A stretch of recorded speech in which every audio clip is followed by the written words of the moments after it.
Le piano, un instrument souvent solitaire qui est rapidement devenu le confident des compositeurs romantiques du XIXe siècle, mais qui, grâce à la polyvalence du clavier et la richesse de ses couleurs, est aussi un instrument monde, un orchestre à lui tout seul, sur lequel les compositeurs composent et les interprètes se produisent en solo, ou avec d'autres instruments.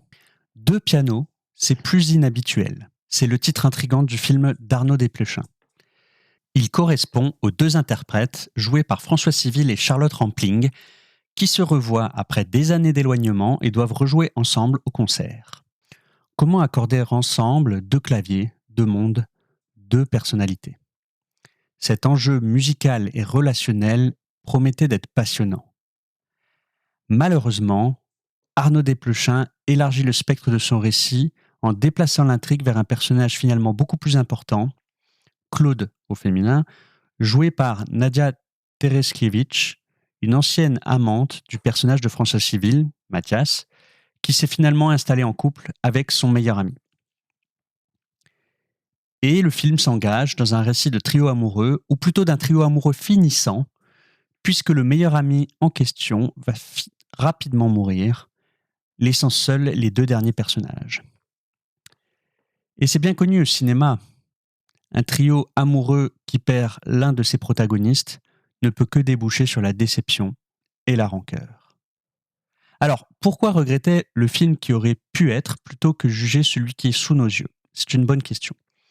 Il faut s'en tenir à ce qu'on voit.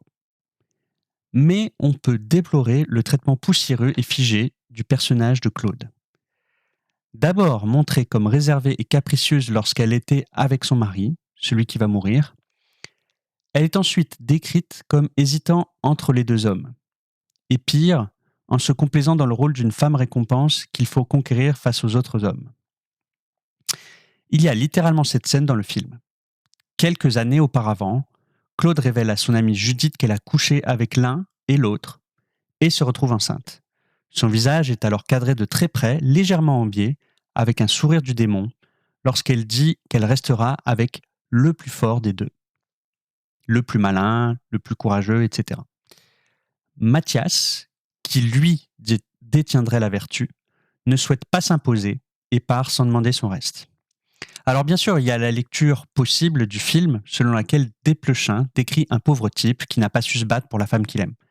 Bien sûr, le personnage de Mathias est longuement caractérisé en faible. Cela contraste avec la force de Claude et aussi celle d'Elena, sa mentor au piano dont on parlait au début, et qui ne fournit au film qu'un à côté forcément inabouti. Et donc on pourrait y voir un hommage à la puissance des femmes. Mais le récit est bien trop particulier autour du malheur que produit cette puissance pour que cela soit anodin. J'ai adoré Desplechin autrefois avec Comment je me suis disputé, Rois et reines, au singulier reines. Vous voyez le schéma, la femme et des hommes. Et aussi Un conte de Noël.